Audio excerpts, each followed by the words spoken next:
Everyone assumes winning a $1 million jackpot means someone hands you a check for $1 million. They're off by almost half, and the reason why is one of the most misunderstood pieces of arithmetic in all of personal finance. Here's the reframe worth sitting with for a second. A lottery jackpot isn't one number. It's actually three numbers stacked on top of each other like layers of a cake nobody warned you was mostly frosting. There's the advertised prize, the number on the billboard. There's the cash value, the number the lottery commission actually offers you. And there's the number that finally lands in your checking account after every government in line takes its cut. By the time you reach that third number, the millionaire headline has usually lost more than half its weight. Let's start with the sticker price itself, because most people don't realize that number is barely real. When a state lottery advertises a $1 million top prize, that figure typically isn't sitting in a vault waiting for you. It's the total of an annuity, a series of payments spread out over 20, 25, sometimes 30 years.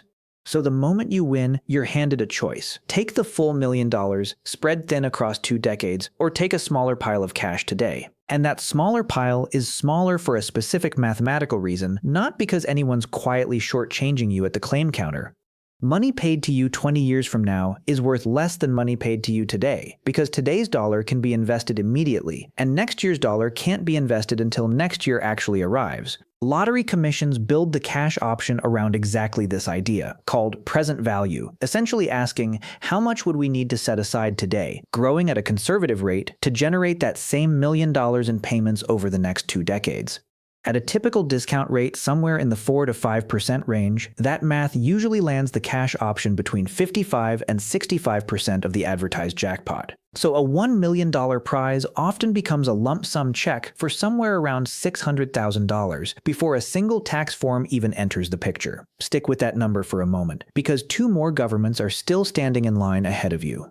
Federal law requires lottery operators to automatically withhold 24% of any prize over $5,000 before the money ever reaches your account. On a $600,000 cash payout, that's roughly $144,000 withheld on the spot, dropping your check to somewhere around $456,000. But here's the wrinkle almost nobody explains at the claim counter. 24% isn't your actual tax rate, it's just the withholding rate. A $600,000 windfall stacked on top of whatever else you already earned that year almost certainly pushes your income into the top federal bracket of 37%, which means tax season doesn't bring a refund, it brings a bill.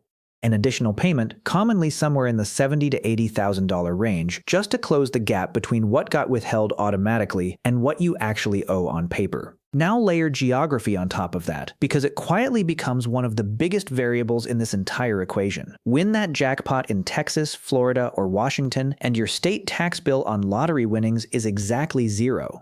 Win it in California, and, surprisingly, the state exempts lottery winnings from state income tax entirely, even though California taxes almost everything else at some of the highest rates in the country. But win the same ticket in New York, and the state adds roughly 10 9/10% on top of the federal bite, which on a $600,000 cash payout works out to close to $65,000 more walking out the door.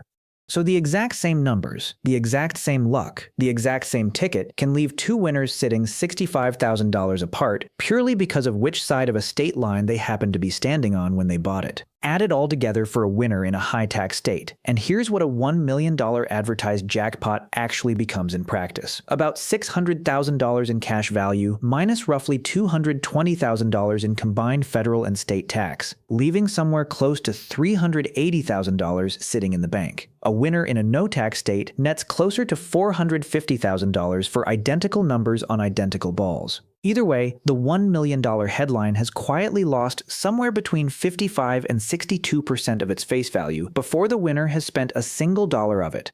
In fairness to the other option on the table, the annuity isn't just the consolation prize it looks like next to that lump sum. Take the 20-year payout instead, and the math changes shape entirely. Instead of one enormous cash hit, you receive roughly $50,000 a year, taxed individually in the year you receive it, at whatever bracket that year's total income lands in. And for most winners, $50,000 a year, stacked on modest existing income, sits in a noticeably lower bracket than a $600,000 lump sum ever would. Run the numbers, and plenty of annuity winners keep closer to 75 or 80% of each individual check after tax, compared to the roughly 63% a lump sum winner keeps in year 1. Spread that gap across 20 years, and the annuity path can genuinely out-earn the lump sum in total after-tax dollars, even though both started from an identical sticker price. Here's the wrinkle buried inside that 20-year structure, though, and it's the part that rarely gets mentioned until it's too late to change your answer. $50,000 arriving in year 1 and $50,000 arriving in year 20 are not the same $50,000. Inflation running at a historically normal rate of around 3% a year quietly erodes the purchasing power of every payment that arrives later. That final $50,000 check, 20 years out, buys something closer to what $27,000 or $28,000 buys today.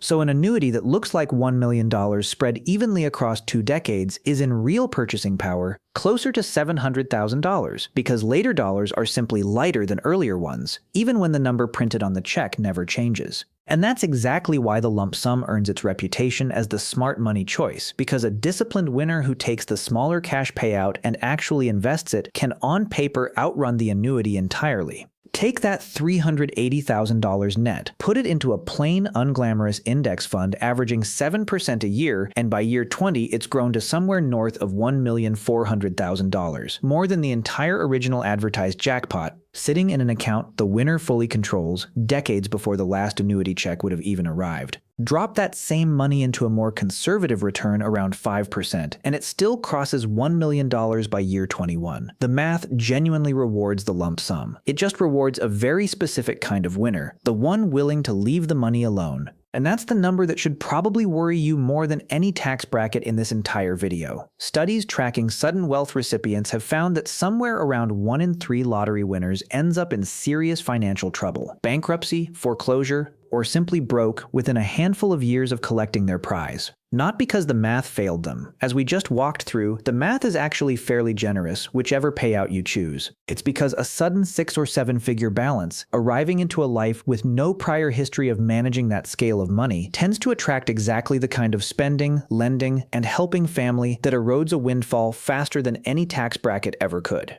New cars purchased in cash, a house upgrade that quietly triples the property tax bill, a rotating cast of relatives with sudden emergencies. None of it looks reckless in the moment. It just adds up the same way any spending adds up, except the starting number was big enough to feel unlosable. Before we go further, it's worth stepping all the way back to the ticket itself, because the odds attached to a $1 million top prize are their own sobering arithmetic. A typical instant win scratch-off game advertising a $1 million top prize carries odds somewhere around 1 in 2.5 to 3 million for that specific prize. Buy one ticket every week for an entire adult lifetime, call it 50 years, and you've bought roughly 2,600 tickets, which still leaves your lifetime odds of ever landing that top prize somewhere around 1 in 1,000 at best.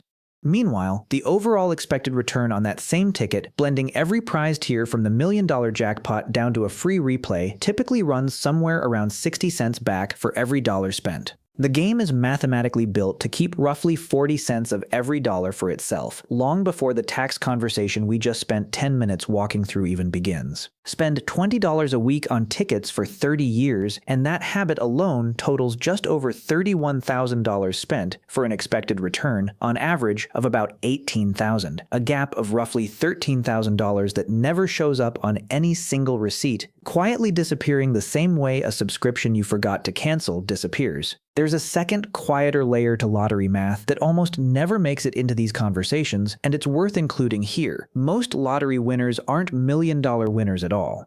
The overwhelming majority of prizes paid out are small, $20, $100, $500, and those small wins create their own strange psychology. Winning $500 on a $5 ticket feels like triumph, but mathematically it's simply getting back less than you've already spent across the dozens of losing tickets that came before it. The lottery doesn't need everyone to chase the $1 million prize to stay profitable. It just needs enough small, frequent wins to keep the arithmetic feeling favorable, even while the overall math quietly runs the other direction. Now, to be fair to the winners themselves, none of this means winning is secretly a bad outcome, and this math doesn't apply evenly to everyone who collects a check.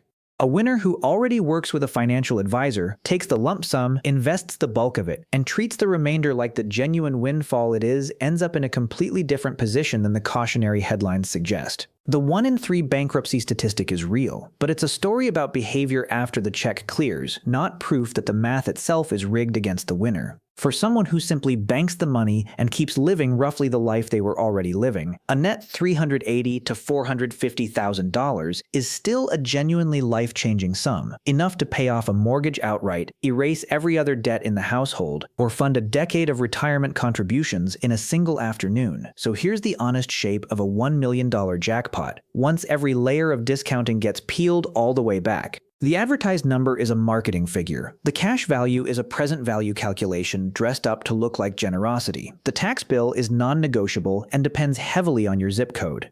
And the number that finally sits in the account is, more often than not, somewhere between a third and a half of the headline that made the local news. That doesn't make winning meaningless. $380,000 is still real, still capable of changing a life in an afternoon. It just isn't the number printed on the giant cardboard check. And the gap between those two numbers is exactly the kind of arithmetic this channel exists to walk through, one jackpot, one paycheck, one bill at a time.